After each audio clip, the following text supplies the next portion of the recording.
Would you like an opinion on a financial matter you're dealing with? Whether it's about retirement, investments, taxes, or 401ks, Scott Hansen and Pat McClain would like to help you by answering your call. To join Allworth's Money Matters, call now at 833-99-WORTH. That's 833-99-WORTH. Welcome to Allworth Money Matters. I'm Scott Hansen. I'm Pat McClain. You know, so I was, by the way, welcome to the program. Thank you. I was listening to, you weren't welcoming me.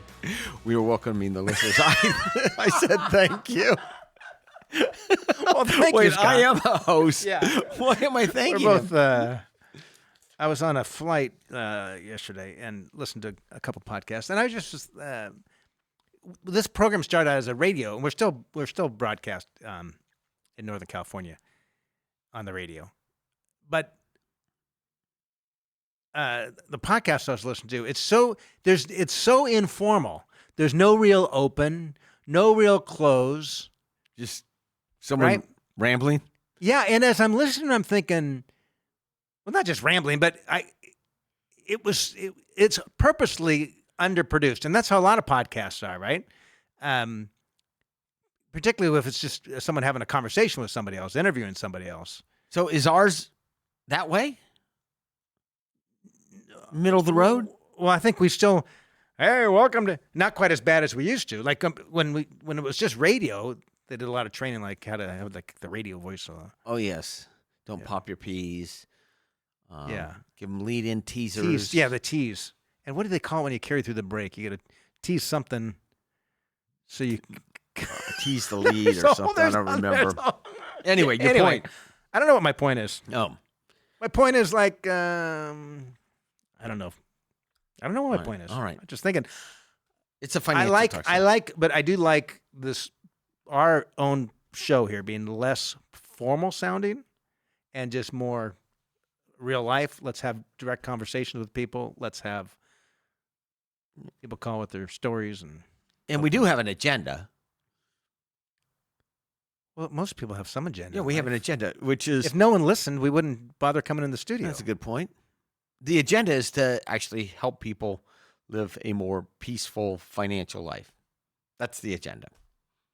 And, by the way, if you want to become clients of ours, I would really like that as well. Yeah, that's right. Right?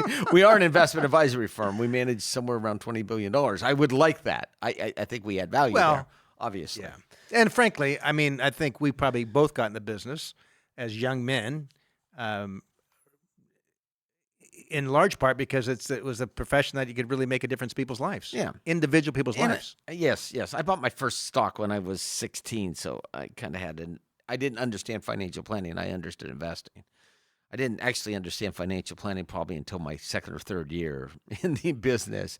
I knew how to do a financial plan. I knew how to do it. I knew how to put the spreadsheet in. I just didn't know how to relate that spreadsheet into real life for people. Yeah, it's funny. I remember, Pat, when I was, this is probably my first year or so in the industry, first or second, referred to someone. He had a dental lab. They made teeth, right? Like if you have a crown or whatever. And I remember talking to him, and he had some debt, but he wanted to start saving for retirement because he didn't have anything saved for retirement. Didn't have no retirement plan, self-employed, had a few kids at the house. But he had this credit card debt and some consumer debt. So I'm talking, I'm like, well, you're paying 18% or whatever the number was. And I said, look, I could set up a retirement plan for you, but if you run the numbers, because you're paying such high interest rate, why would you want to put money in something that's going to earn lower than 18% when we have this guaranteed rate? So we put together this plan, how he's going to get his debt paid off. I met with him a year later. His debt had gone up. And he had how much saved for retirement? 0. So I thought, I'm just going to set up a retirement account for him, which we did. A year later, the debt hadn't changed, but now he had money saved for retirement. He lacked the discipline, or he had a debt comfort level, right? He wasn't making a ton of money and managing his household and his kids like most Americans are trying to. But if it comes out of your paycheck before you get it, it works. Yeah. So to your point, Pat, that's kind of the difference that you only get after being in the industry. You have to be there for a while. Anyway, I did want to talk about. We'll take some calls, and it's got. There's two things I want to talk about the show. One is about inheritances and sitting down with the people that are going to inherit the money prior to death, often called family meetings. But these are nice family meetings. These aren't where we're like when I was growing up in a family of 5 kids, the family meetings were almost always very, very terrifying. Terrifying. What do you mean terrifying? Oh, it was like, okay, it was the airing of the grievances, the family meetings when I was growing up. They happened about once every 4 months or when things would boil over. But is this basically when your parents felt that their children were completely out of control and they were losing control of the household and they're trying to bring in the reins a bit? That's right. And then 2 or 3 times a year, we'd have a family meeting. Five siblings, Irish kids. Irish Catholic. Kind of 4 boys and a girl, right? Yeah. What was the age span between the oldest and the youngest? 8 years. Yeah, okay. Yeah. Feral. I grew up in a feral household.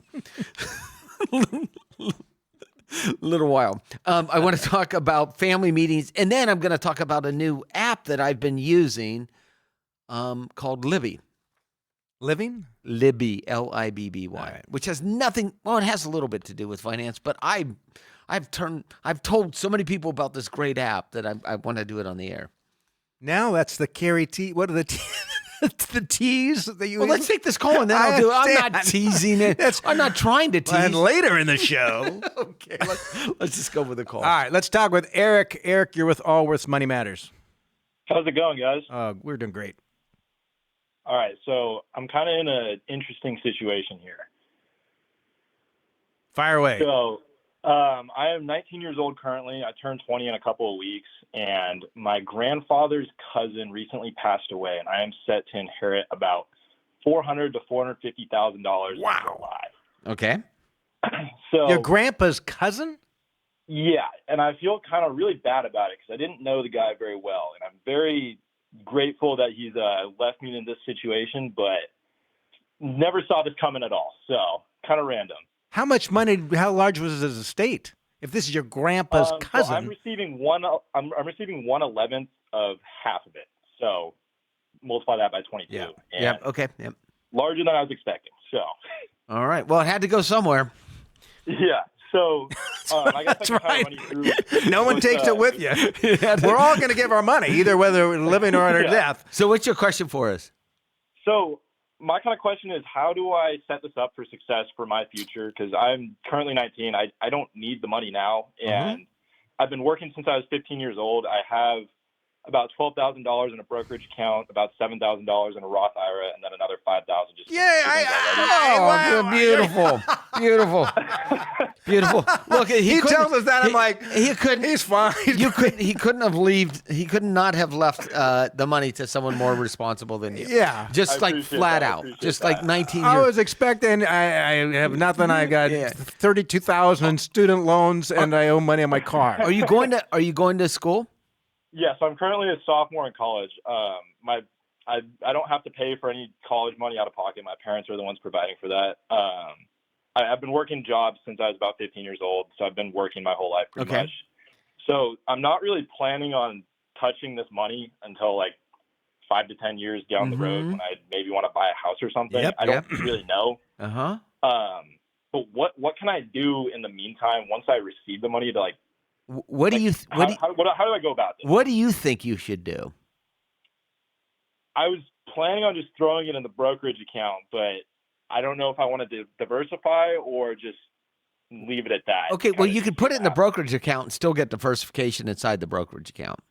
So, Because you can own just about anything. if you were my nephew, I would say, look, we don't know what we're going to do. What you do know you're going to do is that you're going to, continue to fund your Roth IRA. You know that. Yeah, I'm planning on maxing that out for as long as I can. Yeah. I would go 50-50. But how much do you have saved? Because when you started saying this, I started laughing. I didn't hear the. It was $12,000 in a brokerage, $7,000 in a Roth, correct? Yeah, and then I just maxed my Roth out for 2023 in the last couple of weeks, and I've got like $5,000 left over just in savings so I can pay for groceries and stuff. And are your parents, now that you've got this inheritance, are they still willing to help pay for your college? Yes, they are. Okay. Thankfully, which is kind of shocking, honestly. But they've had a college fund for me and my sister for pretty much my whole life. And yeah. Wait, did either one of stop, Scott. They have a 529 plan? Yes. Well, why wouldn't you spend some of your own money, let that 529 plan bleed off and convert to a Roth IRA? How much is in the 529 plan? Do you know? I'm honest. I have no idea. I can talk to them about that. Okay. Look, so this was a legislation that took place last year where if the money isn't used in the 529 plan after, I think it's 10 years or there's some... It's up to it's only 35, but it's 35 grand that can go to a Roth. They can convert to a Roth. So look that up. It's such an obscure. Okay. Yeah, that's a new one. It's in the Secure Act 2.0 or whatever it was. It was such an obscure thing that I didn't think that I'd ever really run into anyone that this would apply to. But this would work for you. Do you have any idea how much is in that Roth? The Roth currently? Yeah. I mean, not the Roth, the 529. Yes, yeah, he does. Oh, the 529. I have no idea. Okay. I wish I could tell you a number, but. All right. So you get the concept, right? So if you said to your parents, hey, Mom, Dad, look, can I, if the max is $35,000. And is it the beneficiary can put the money in the Roth? That's correct. Not the account deposit, not the one who deposits the money? I believe it is the beneficiary, yes. It would work perfect here. Perfect. Not only that, odds are you'll have children of your own someday. You can then convert to that. Because you've got money that's in a tax-deferred account. It's a unique wrapper that is already there. So instead of yanking that money out. So, Eric, you seem bright enough that you're kind of tracking on this, which is, hey, Mom and Dad, how about if I use $35,000 of my own money to pay for my education, and then I get to convert this to a Roth based upon the rules? You'll have to look up the rules. Minus that, if you were my nephew, I'd go 50-50. 50-50 what? I would go 50% high-yield money market account and 50% fully invested in equities. And with the plan of just, Pat, your point is just going to take half. That's long-term money. And when you're 20 years old, long-term money should be 100% in equities. That's right. Okay. And long-term money, we're going to call 10 plus. And what I always like to bring up, and people have heard this, maybe it sounds boring in the program, but I got in this industry in 1990. I was 20-something, 23 or whatever. The Dow Jones Industrial Average, which is almost 40,000 today, was 2,600. That's the kind of gain over a 30-some-odd year period of time. You're going to experience, I don't know what the gain's going to be the next 30 years, but if the markets don't do well over the next 30 years, nothing's doing well, right? So, I mean. Yeah. So you want to go, so I would take half of it and put it in a high-yield money market account so that it's completely liquid. Okay. And you don't know. Look, you don't know what's going to happen after college. I have 4 children. My youngest, when he graduated, had worked all the way through college, worked before college, traveled through Europe on his own dime, and then went to New Zealand and worked at a ski resort for 5 months, and then bought a van and drove it around New Zealand and surfed. And then when he done with that, he shows up at home, and then he's like, "Hey, what are you doing?" He goes, "I'm not certain." And he's like, 2 weeks later, I'm moving to Beaver Creek because I got a job working at a ski resort there. Who's to say whether he's not the brightest one in the room, right? You knew that about him when he was young, right? Yeah. You could tell which ones are the ones I went skiing career with him. motivated. I went skiing with him a couple weeks ago, and he had skied 40 days this year, and he's supporting himself, and he's having a good time, and he'll get serious at some point in time. You don't know where you're going to land, my point. Yeah. So half and half, and make it tax efficient, and then convert the Roth every year. So you want to use a tax efficient portfolio.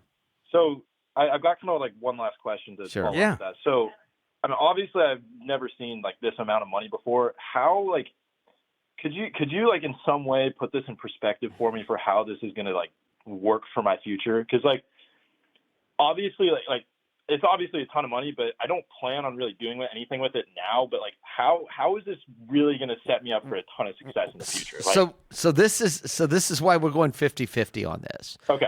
50%. Well, this can be a good foundation for you. It's still going to be based upon your career. That's going to make the difference between having financial success. This is a kickstart. Yeah. I mean, so as an example, if you said, "Hey, I want this to have income for me today," we'd probably say someone your age take like a 3% withdrawal. Well, that's $12,000 a year. Yeah, don't take anything. You want to use it as a tool to further your retirement and home down payment. And a home down payment. So the reason, or You might take a year off after, whatever. It's your life, and these are tools. So that's why we go 50-50 on this, is because in a traditional financial, me sitting down and saying this could be worth X amount of money when you're, 71, you're like, great. I've got a long time between now and 71. Yeah. Right? You're going to get the highest, you get the highest return. Hey, let's say for retirement. You're going to get the highest return on your investment in yourself, like flat out. No question. Like you're 19, you're gonna graduate from college. Hopefully you're studying something that actually will turn into a job. What are you studying? Construction management. Okay, so good, because the interpretive dance companies are not hiring right now.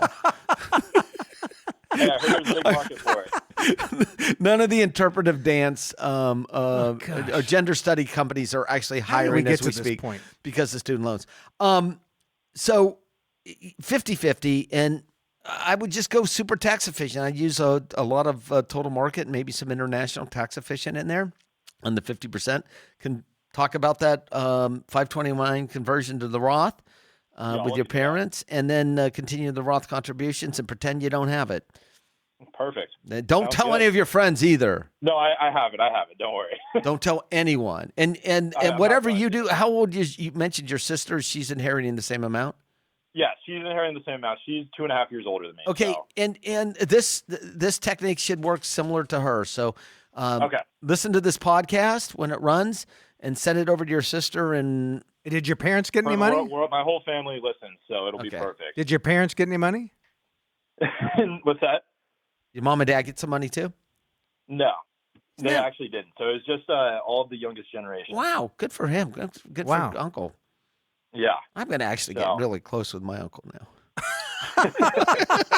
He lives in a trailer down by the river, but you never know. He might be one of those guys. I'm going to call him after this show. All right, appreciate it. Eric, where are you going to school? Thank you, guys. What's that? Where are you going to school? I'm currently at Cal Poly in San Luis Obispo. There we go. Yeah. SLO. Yeah. Have fun. Yeah. Actually, they have a very, very big problem at SLO in Santa Barbara. There was an article in the Wall Street Journal with people from out of town, college students from out of town coming to celebrate different holidays at San Luis Obispo and Santa Barbara. What holidays? Yeah. Well, they make them up. College holidays, right? Oh yeah, you got it right. Yeah, excellent school for construction management, by the way. By the way, my sister owns Pizza Republic in SLO. So if you're there, really? Yeah, you can take some of your $400,000 and buy a pizza. My sister. I might have to do that. All right, appreciate the call. Thank you guys. Thanks, Eric. Thanks. Well, that's fun. That was fun. Well, it's funny. It's just as I think we were both a little taken back that he's already this responsible. Look, the reality is most 20-year-olds don't have a dime saved. Granted, he's comes from a family that's helping him through college. It's a little easier, right? So he's not responsible. But he says he's got $5,000 he's going to set aside for food. So my guess is that his parents probably like, we'll pay for some. You got to contribute some.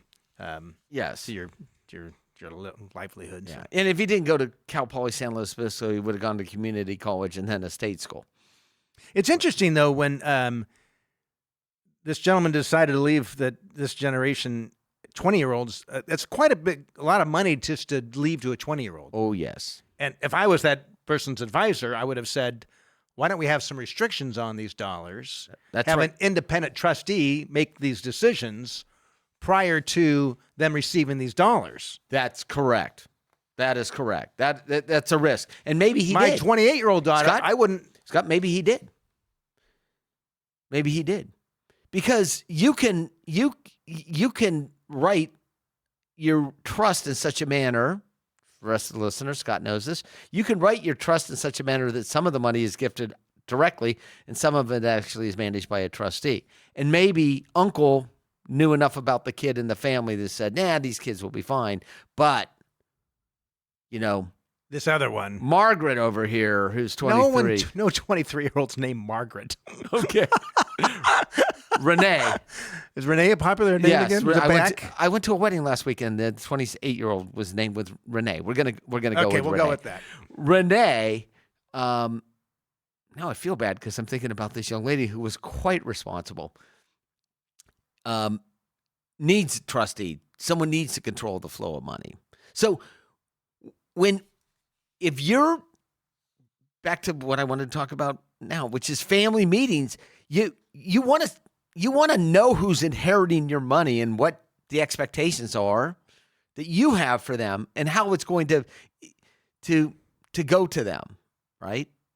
So I've had these meetings with my children to say, okay, this is what mom and dad, this is how it gets paid out.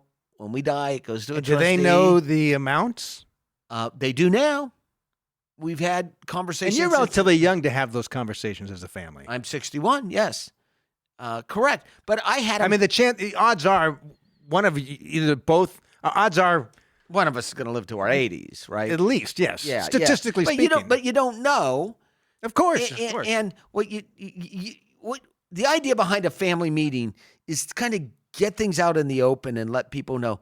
Some people, I had a friend who kept telling me, man, when my in-laws die, we're going to come into it. Friend, an acquaintance. When my in-laws die, we're going to come into it. Come into it. Money. He expected that they were going to inherit all kinds of money because these people lived a big lifestyle. And? Nothing. Big hat, no cattle. Zero. Oh. Zero. Other times, there's people that don't appear to have anything that have a net worth. The point being is the family meetings lay out not only financial assets, but homes, right? Jewelry, keepsakes. So I'm just getting this straight. Did you go with your family, with your kids, and go through all that stuff? We did. So we have a house up in a cabin up in Lake Tahoe. The kids said, well, who gets that? And I walked them through what would happen if Kathy and I were to die. What would happen with that house? I said, what would happen is if one of you wanted that house, it is not left to all of you. And they're like, why wouldn't you just leave it to all of us? And I said, well, because what happens is, let's say one of you ends up living in Boston, and this is on the West Coast, and one lives in Sacramento that's 2 hours away, and you had to hold it in the trust, then I would have unintentionally created disharmony or conflict in the family where I didn't want any to exist. So the home in Tahoe, I don't care how you feel about it. It is an asset like any other asset, and you could purchase it from the estate if you want it, but it's not being left wholesale to the family, right? And this is just the experience of being an advisor. I saw a family leave a house on the Martha's Vineyard to 3 children, and one never gets any use out of it. Martha's Vineyard, home, millions. I saw and one. millions This of dollars. I talked to somebody. It was a nice vacation property. I think she was one of 5 owners. Grandma and Grandpa had left it in some sort of trust for the family, and one of the 5 had to sell. So they came to her and say, "Hey, we're going to buy that person out. If you want to continue to own, we have a capital call. You need to come up with X dollars." She had very modest means. She couldn't come up with the money. She was forced to sell her portion. Right. This is not what Grandpa and she Grandma. Was in tears. It was not healthy for the family. Yeah. So we're talking about all kinds of different estate plans stuff at this point. The idea behind the family meeting is just to start the conversation, and where it really comes into is when it gets down to jewelry and keepsakes. Well, it'll be easy in my family. Anyway, there we go. Well, yeah, we're going to hit the calls here again in just a second. But look, unless you feel completely confident that all of your heirs are in a point in their life where they can make wise choices with their finances, you're going to want to have a trust set up have some restrictions on it, particularly if you have minor kids. And a trustee. So $84 trillion is expected to be transferred in estates by the year 2045. $84 trillion will move from one generation to the next. In the next 20 years. Right? It's going to be concentrated the same way wealth's concentrated. That's right. But there is a lot of people that listen to this show that have net worths of 4, 5, 8, 10, 25, $30 million. Especially important for those people. I would say it's important for anybody. Especially. I didn't say it wasn't Okay. important. I said especially important. Yeah, that proper. I mean, I think about my own. I have 4 children. My older 2, in their late and mid 20s. My trust is set up so I think it's age 35 they have full control over it. My younger 2 that we adopted, the trust right now is if something happens, there would be a trustee in perpetuity for them. Oh, because you don't know. Now they're getting 116. It's getting closer to adults. Closer, I'm getting she's got a good head on her shoulders and all that. And the trustee actually has the ability to turn the dollars over to the child at some point in time. That's correct. Right. But just it's that protection because look, you don't know when we adopt them. What happens if one of them has a drug problem at the time that my wife and I are killed in a car accident? Yeah, you don't know. That doesn't have to be a lot of money. No, to ruin it. Correct. Money has a tendency to make people more of what they already are. Amplifier. Age does the same thing. Oh, is that why I'm so bitter? I was just when I was younger, I was just a little bit bitter. But I'm a little bit bitter. Let's continue on with calls. We are in Wisconsin talking with Jesse. Jesse, you're with Allworth's Money Matters. Hi, good morning, guys. Hi, Jesse. By the way, real quick, if you want to join us, send us. You can join us at 833-99-WORTH, 833-99-WORTH. Sorry about that. Go ahead, Jesse. No, that's quite right. The reason I'm calling is I am 36 years old and married, have a 5-year-old daughter. We are trying to do what we can to provide for our daughter in terms of her future, should something happen to one of us or both of us. Me personally, yesterday marks 4 years since my heart transplant. Wow. So we're trying to stay ahead of the game in terms of something were to happen to one of us, in particular me, making sure that there's something here for our daughter. And we do have retirements of Roth set aside, a 401k and Roth. However, with our age, we're trying to think what we can do to comfortably provide for her should something happen to me, my wife having a job already. Yeah, I mean the challenge is I would presume you're uninsurable, or if someone would want to insure you, the premiums would be so astronomical you could never think about being able to afford to pay. Yes. How much money do you make?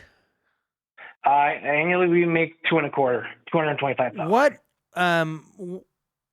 Just to be real frank here, like what's your expected mortality at mid-30s with a heart transplant? I realistically look at the early retirement I'm going for at age 55 with a life expectancy of 65. Okay. And that's in 2024 medical. Who knows what it's going to be in the future? Right? And of this out of this 225, how much is you and how much is your spouse? I'm at 50. My wife would be the additional. 175. And correct. how much insurance does your wife have on herself? $1 million policy. Okay, she needs a lot more. Okay. She needs about $3 million in term life insurance policy. Okay. Right. Yes. Okay, that's good. So let's assume she had $3 million. Let's just throw this out here. She had $3 million in life insurance. She passes away for whatever reason. Yeah. You have $3 million drop in your account. Let's take a 4% withdrawal. You're young. This needs to last a long time. That's $120,000 a year of income. Yeah. And then you have Social Security would be kicking in as well because you've got a child. Are you putting money into her 401k 403b tax deferred account? Yes, we are. And are you putting the maximum? Yes, we are. Okay. And are you putting money in yours? Yes, I try to. Mine pretty much gets maxed out as well as my wife's every year. Okay. And the Roths, correct? That's correct. Are you funding a 529 plan for the daughter? We do not have anything set up. Okay. You want to start funding a 529 plan for the daughter. Okay. And what do you owe on your home? $110,000. And what's the value of the house? $600,000. Oh wow! Oh, so you guys are good shape. I mean, you really are. You're in good shape. Now, if you told me you were making 175 and she was making that, a little more concerning. Then it's like something happens to Jesse and family finances are going to be a bit. Yeah, So one thing, do you have like an accidental death policy? Yes, I do. Okay, and I assume you're buying as much life insurance as your employer will offer you. Yeah, through my wife's. Yes, through her policy. A guaranteed. Yeah. Okay. Like one time. Yeah. Yeah. Okay. So for both of you, look, you're doing well. You want to fund this 529 plan heavily. I mean, heavily. I would be putting $15,000 a year. Why? What do you mean? Why? They have enough excess cash flow. Their mortgage is nothing. Their mortgage payment is nothing. They make $225 a year. Look at what they're putting in their 401ks and the Roths. They have enough money to do it. Why wouldn't you front load this? Well, you put $15,000 a year. I mean, I'd run the numbers. $15,000 a year in over the next 5 years. I'm not saying 13 years. I'd front load it. Got it. Right? Because what he said is he's worried about his. You wouldn't be making this call if you did not have a heart transplant 4 years ago. That's correct. Absolutely right. You're right. Front load it. Got it. I'm 100% with you. Right. So I'd be putting in $15,000 to $20,000 a year into the 529 plan. I'd use the age weighted plan for your daughter. Okay. And then just live life. Spend as much time with them as you possibly can. I mean, you've got you're in good financial shape. The only thing is, if your wife had some more term life, and just by term life insurance, I would look at like a 20-year level policy. Okay, sure. Yeah, that's yeah. And then within 20 years, you'll probably have enough money saved up. So, is $3 million enough? How much does she have through her employer? Yeah, probably $500,000 through her employer. Yeah, I would think it'd be enough. And their Social Security would be coming. Okay. And the house is almost paid off. Yep. But a 20-year level term policy that gets you to your age 55, which presumably you guys are in a position at that point financially to be fully retired. Yep. And so you wouldn't need the life insurance. Life insurance is to replace her paycheck. So you want term, 20-year level term. 20-year term. Okay. Yeah. And what's the interest rate on your home? I assume it's in the 3s. 3.25%. Okay. Yeah. Don't prepay a dime on that thing. Okay. Let it ride and just pay as needed. As little as possible. Okay. In fact, great. if you could pay less than as little as possible, you should. Okay. And can I ask you a little question because not every day I talk to someone who's had a heart transplant, particularly as a young man. Was this life changing when you got the new heart? Not financially. No, I didn't mean that. I mean, was most of your life did you have issues? Oh, sure. Yeah. I mean, at 15, I was aware that there would be problems down the road. But these problems came a couple of decades earlier than I would hope to have dealt with. But we dealt with them. And did it impede your standard of living? No, I don't let that happen to me. And it didn't before the transplant? No, it did not. Well, God bless you. Good for you. I appreciate that. And what a blessing. What a blessing to be able to. I mean, my gosh. there are times I'm like, I feel so fortunate to be alive in this era and in this country. So I had Absolutely. I had a daughter that Amazing. I had a daughter that died at 18 months from a congenital heart defect and complications of surgery. And in talking, which is, you wouldn't wish that on anyone. And how long ago was that? Probably 28 years ago. But wow. She, when talking to the doctor, she lived 18 months. And talking to the doctor, he said, if this was 10 years before, he said she would have never, ever survived. Not a day. He'd be like, it'd be done, right? And so when Scott just said, like, you think your life expectancy is 20 years, you got a plan like it's normal. Yeah, that's right, obviously. Right? Right. Absolutely. It's or longer. So much can happen to longevity, That's right. Medical advancements I've always relied on in terms of confidence, and I don't see it going downhill with advancements. Oh yeah, I mean it's like what a great time to be alive for many, many reasons. I mean, especially medical advancements. Yeah. Right? So anyway, all right. Wish you well, Jesse. Well, I appreciate the call. Well, thank you guys, and I appreciate all the advice. Yeah. But yeah, it's pretty. I mean, I think about my own life, my own family, just some various surgeries we've had over the years. I had a pretty significant ankle break, and some screws and stuff. I was back Here good as you go. And I asked the doctor one day, I said, what would happen if I was in a third world country? Oh, we'd walk with a cane the rest of your life, and it's pretty significant. Do you have to go through the security? I had the screws taken out. Oh, you did. I was traveling with a guy from work, and he could never go through the metal detector. Yeah. Odds are, as I get older, I will have some sort of medicine. Metal pieces holding you together, staples, Lego arm. I remember, Pat, this years ago. We're going to continue on just a second here, but I was actually we are continuing on. I was talking to a client that he was retired, and his employer offered him retirement medical. He was not 65 yet, right? Retirement medical, and his premium went up. It's negligible, went up a little bit. And he's sitting there. He starts off by complaining for several minutes about he feels like he's getting went ripped up by off. $100 a month or Less than $200 that.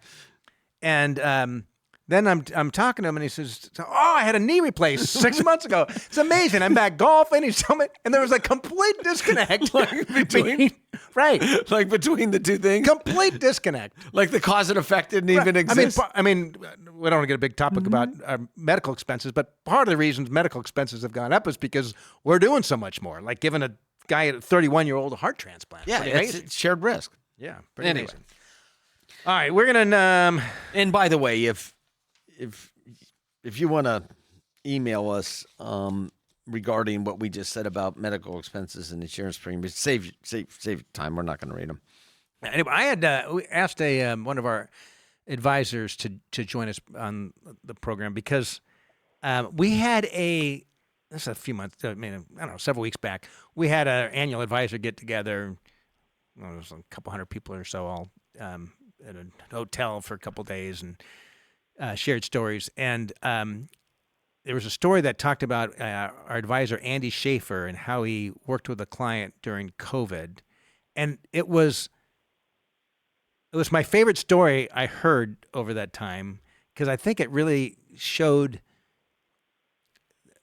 the greatest value an advisor can bring to a client. So, Andy, thanks for taking some time to join us. Yeah. Hey, Scott. How's it going? Good. This is Andy Shafer.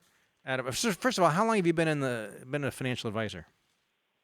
I started out of college in '99, and I've been with Allworth Financial for about 10 years now. All right. Yeah, and Andy works in our Cincinnati office. So. Yeah, that's right. So give us the story of this experience. Well, if you remember back in 2020 when the pandemic was just coming upon us, and it was such a weird time, and we all remember, kind of what we were doing, where we were in our lives. Of course. And, it was wild. And I remember talking with Amy Wagner, who's another advisor in our office, and I thought the pandemic was going to blow over.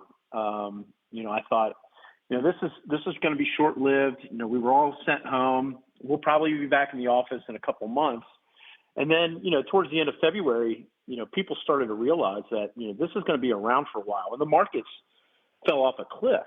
And yeah, I think down 30 some odd percent, 32% or somewhere in there. It was wild. And I'm sure you guys remember, and clients were panicking, and it was a time of uncertainty. We didn't know what was going to happen as far as the world was concerned, let alone the markets. And well, if you remember, Andy, at the time, from an organizational standpoint, I remember saying, no, sorry, but we can't take on any new clients right now. We're going to be 100% focused on making sure none of our clients throw in the towel on their financial plan. Don't give up right on their investment program. We're not going to let the noise and the emotional derail environment derail someone's long-term future. Yeah. So continue. Yeah, and I remember Andy Stout, who is our chief investment officer. He was saying to the advisors, listen, this is an event-driven recession. It's not cyclical. It's not structural. Historically speaking, when we have an event-driven recession, the market comes back fairly quickly. You just have to be patient. So, I was on the phone every day with all of my clients, and I had about 250 households at the time. And I had two clients, after the market kept falling, and my job was really to, reduce the stress of these clients and just encourage them to hang in there, knowing that the market would come back as long as you were patient, and had some poise and didn't overreact. And so, I had two separate clients that of the 250 households that just had enough. And they said, Andy, we just can't take it anymore. We know what you've been telling us. We know your advice. And they got out. And, I was regretful of that, but I didn't let that decision continue. So my focus was calling them every single day thereafter to have a conversation, not necessarily to talk them into getting back in the market, but just to encourage them about the resiliencies of the markets. And within days, I think one of the clients got back in within 2 days, and another one of the clients got back in within 5. And wow. They were grateful because the market did recover. But they did miss some of those up days, and that hurt their returns for the year by jumping out like they did. So did they get out, just out of curiosity, before bottom, after bottom? Right at the bottom. They got out right at the bottom. Which is pretty typical, right? Because that pain just gets... and they were with me for a while, right? So I encouraged them. I said, hey, just hang in there. And they did. They trusted what I had to say. And, just from a stress standpoint, they couldn't. So they rode it all the way down, got out. And if you remember, we had a couple days there that were, 1,000, 2,000 point days on the Dow. And, they missed a few of those. Yeah. Well, Andy, here's why I think it's so important. People think, oh, it's just someone missed a little bit of stock market. Like, so what if they got out? I'll never forget. Every time I heard this story, and I have a client's picture in my mind during the financial crisis. This person would call about every 3 weeks, wanting to get out. I'd hold their hand, get through it. One day he calls, made sure he didn't speak with me, spoke to somebody else, and just said, get me out of the market. It was like 3 days before the bottom of the market, right? Mm-hmm. And that was when the market was down greater than 50%. And he wasn't all in stocks by any means. He had a diversified portfolio. Yeah, so his portfolio wasn't down 50%. His plan was designed to withstand that, to go through stuff like this. We had stuff in fixed income that, yeah. But anyway, he had gotten out of the market, and it changed his life because he never fully got back in. There was an age gap between he and his spouse, and they ended up having to do a reverse mortgage later because their asset base was not back to the point where it was to provide the income that they needed for retirement. Mm-hmm. It wasn't just like a number on a page. But it is hard, Scott, not to react emotionally to a marketplace. And that's what a good advisor like Andy does, is help people get through their logic in the face of uncertainty. Andy, we are grateful for you, and I know your clients are as well. Thank you, guys. Good talking to you. Yeah, good talking to you. And obviously, I just loved hearing that story. Let's go and talk with Lawrence. Lawrence, you're with Allworth Money Matters. Hi there. Thanks for taking the call. Yeah. I'm not sure how to frame my question. I would describe it as sort of a macro question about the values of the stock market. Okay. I guess I started paying attention to stuff in the 1990s, and lots happened since then. But if you look at the P to E ratios for the market over the past 100 plus years, throughout the 1900s, like the P to E ratio for the S&P 500, 16, 17. Right. I mean, when it would get up into the 20s, people would say, right, it's getting kind of high, and that would often be the beginning of a peak, or getting close to a peak. And then starting in the 90s and the dot-com era, it sort of has... Some companies had no E, so they went price to sales and stuff like that. Yeah. So, but the S&P 500 PD ratios have changed, whereas now a number that's, when you see it going down toward the 20s or certainly upper teens, we seem to see it getting near the bottom of the market. Okay. And that's about where it goes back up. So I guess I can't quite wrap my head around And that. in the 70s, it was 7 or 8, the PE ratio got really low. Throughout the whole 1900s, a PDE ratio of the 20s was considered very high. Yes. Yeah. But that's been the norm the last 30 years. 20. Yeah, exactly. So it got as high as almost 30 in 2000. Yeah, right before the blow up. What's your question? Yeah. So, my question is, just looking at that, it sort of seems like what I would call long-term irrational exuberance. Like we're all sort of now very comfortable with high PDEs, and are we unwise? All right, well, then let's okay. With that, let's assume that. Can we step back for a second? Yeah. Can you describe to the rest of the listeners what we're talking about, Scott, and the price to earnings ratio? How much earnings a company has relative to its price. And the higher the price to earnings, the more an investor is willing to pay for each dollar of earnings. So if a company is priced at $20 a share and it earns $1 per share, it has a price to earnings ratio of 20. So the ratio is 20 to 1. If the same company keeps the same earnings of $1, but the stock price goes to $30 a share, it is now 30 to 1. And it's implied that there's more risk the higher the price to earnings ratio is. But what's interesting, when us financial guys, good financial guys, talk about how hard it is to predict where the markets are going to go in any particular short period of time, particularly because, one, we don't know where the economy is going to be and earnings, but we don't know what investor sentiment's going to be. And that's one of the big wild cards, right? So like when you retire, our price to earnings ratio is going to be 22? Are they going to be 16? Are they going to be 12? Are they going to be 30? We don't know. But even let's assume that we have a regression to the mean and that's been an anomaly the last 25, 30 years where the price to earnings ratios have been, and it's going to revert back to where it's been historically 16 or whatever.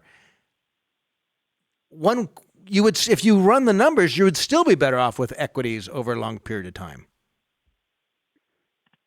So it doesn't trouble you, basically. It's the end of the story.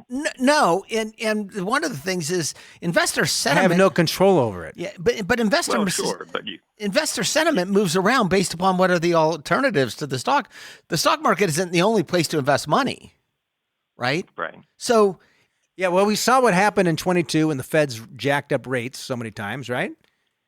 And then we've seen what's happened with the market when the Feds said, I think we're done. I mean, if you go back to the 70s, that's when they kept going higher and higher.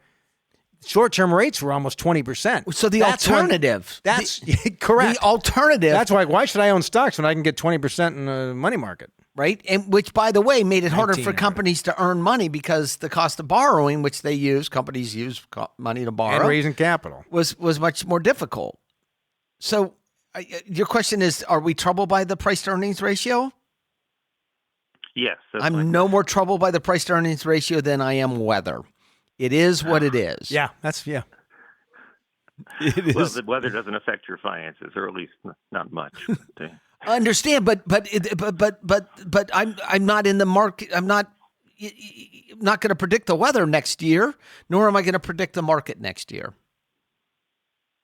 or even 6 months from now. Even if it reverts back to where it used to be, where it rarely gets above 20, you would still say the numbers are in the favor of equities for a long-term investor. Yeah, for a long-term, not someone who needs money in a couple of years. No. Okay. Well, that's my because looking at the charts, it just looks like wow, we're just living in a strange era.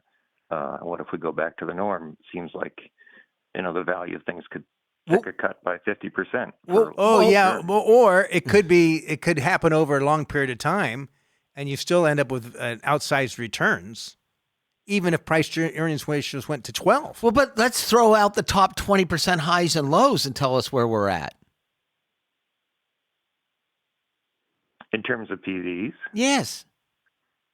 I mean, there's actually lots of reasons why the PE ratios are higher and why they may. I mean, one is just the democratization of investing. There's no question. I mean, how many people owned stocks 50, 75 years ago? Not very many, right? It was. We have no problems with this. Yes. All right. Well, I wish I could predict where they're going to be. Sure. I have no idea, but all right. Yeah. And I'm with you. But that's one of the great variables that we have when we invest in equities, or really, for that matter, lots of other investments. We don't know what investors are willing to pay for those in the future.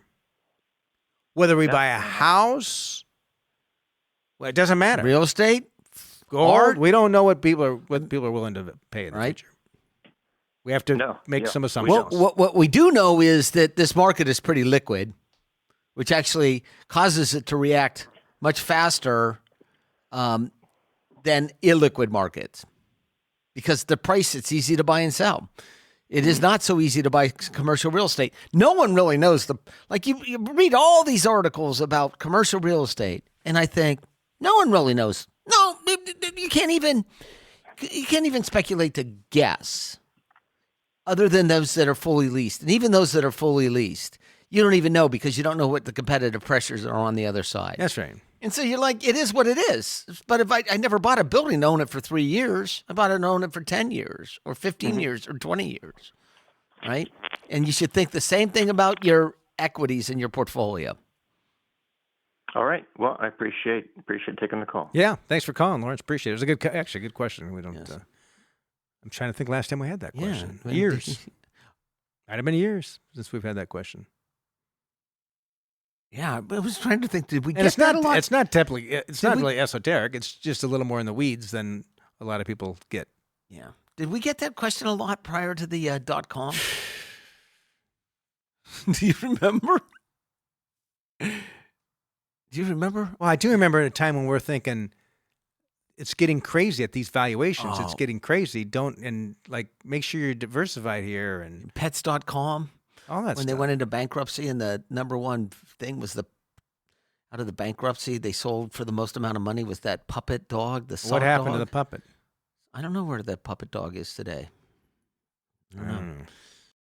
Okay, hey, we're going to wrap up here shortly, but I want to let everyone know we've got a Social Security planning webinar coming up. It's the complete Social Security planning webinar. It's really our most popular event. And during this, we'll cover some filing strategies, so to help you to figure out how to maximize your benefit, how and when to apply, how the program's taxed, why preparing for some maybe potential legislation changes might be important, and even some more by a post Q&A event session. So these are, I think, people really enjoy them because it's our most popular event. Wednesday, April 24th and Thursday, April 25th at noon Pacific time. Wednesday, April 24th and Thursday, April 25th at noon Pacific time. And Saturday, April 27th at 10 a.m. Pacific time. And you can sign up and get all more information at allworthfinancial.com. Again, allworthfinancial.com. And if you haven't been on our website in a while, I encourage you to do that. There's some great information there. We'll see you next week. This has been Scott Hansen and Pat McLean, Allworth's Money Matters. This program has been brought to you by Allworth Financial, a registered investment advisory firm. Any ideas presented during this program are not intended to provide specific financial advice. You should consult your own financial advisor, tax consultant, or estate planning attorney to conduct your own due diligence.